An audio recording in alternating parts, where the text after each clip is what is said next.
So, hi guys! Magandang araw sa ating lahat at welcome back po sa ating channel. So, ngayon naman sa ating video ay papakita ko naman sa inyo guys yung DIY na coin separator. So, yan. So, dyan sa likod yung ating DIY coin separator. So, ito yung ating motor ng ating DIY coin separator. So, yan guys. So, ito. So, iharap lang natin para makita nyo. So, yan. So, dito yung... So itong box nito guys, dito nilalagay yung mga barya. So yan. So ito naman yung motor niya. Yan. Itong coin separator namin ay nasi-separate lang yung piso, 5, 10 piso at saka yung 20. So yan. So ito guys, sa susunod naman namin na gagawin ay papaganahin namin itong ano na to, yung board na to. So dito malalaman natin kung ilan yung lumalabas na barya. So kasi pag maramihan kasi guys, mahirap na bilangin. So mas maganda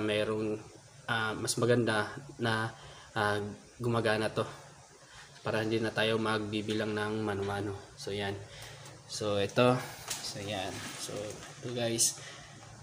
So ito. So yan. So ito naman yung ano niya, wire. Ito yung supply niya. So yan. So yan, ito yung saksakan niya. So yan.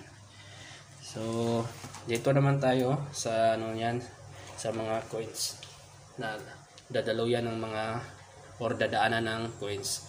Yung mga barya na isi-separate natin. So mayroong 10, tapos may 5, may 20, saka may piso. So yan. So halo-halo to, may bago at saka yung luma. So ngayon ay ilalagay natin lahat yung barya dito. So yan, papasok natin dito. So yan. So tapos i-check muna natin dito. Yan.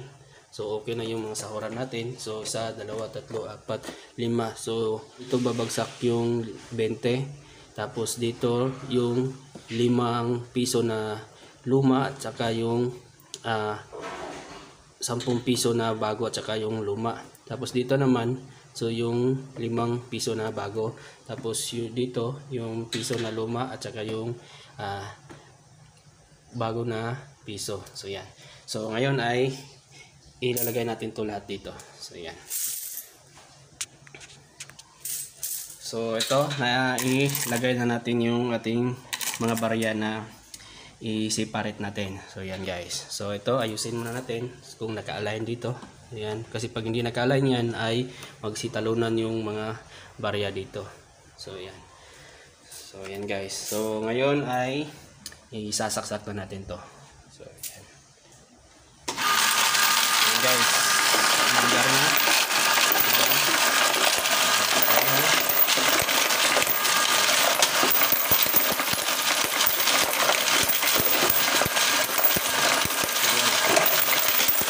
Dito yung bagong piso, tapos yung 5, tapos yung 5 piso na bago, tapos yung 5 piso na luma, tapos yung 10 piso na bago tsaka yung luma, tapos yung panghuli yung 20. Ayan. Ayan.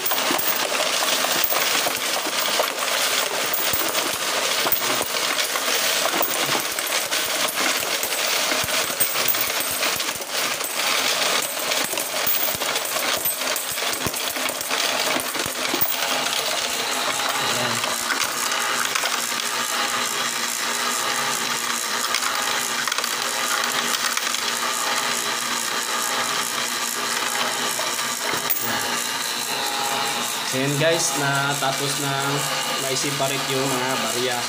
So i-off muna natin to. Ayan. Ayan. So ito. So yan. So kita nyo guys, yan yung mga piso na bago. So dito na pupunta yung mga piso na bago. Tapos dito naman yung mga piso na luma. So yan. Tapos yung 5 piso bago. So yan. So yung 5 piso na bago. Tapos dito halo-halo na to guys, yung 5 piso na luma. yung 5 piso na luma, tapos yung juice na bago at saka yung juice na luma. Ayan. Tapos dito naman yung 20. So hindi ito na. So dito naman yung 20. So yan. So ito meron na ipasok dito. So dito lang yan kasi kanina yan guys. Yun. Hindi na sahod ng maayos. So yan. So yan kaya napunta dito yung 5 piso. So yan.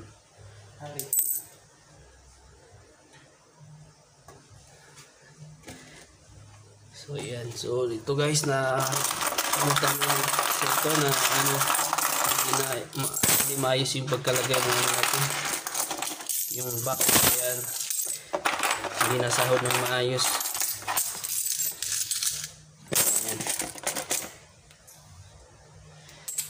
So yun guys, nakita nyo na kung paano separate namin yung mga barya. So kasi dati guys, kaya gumawa talaga kami ng DIY na queen separator kasi kasi mahirap kasi guys, mahirap kasi pagka maramihan ay mag-classify tayo ng mga barya. Matagal matapos. Kaya gumawa kami nito para mas mapabilis yung mga trabaho namin. So yan. Ayan guys, kung mayroon man kayong mga katanungan sa ginawa namin na DIY na queen separator, so paki-comment na lang po sa baba at pag-usapan po natin yan. So hanggang dito lang muna at maraming salamat po.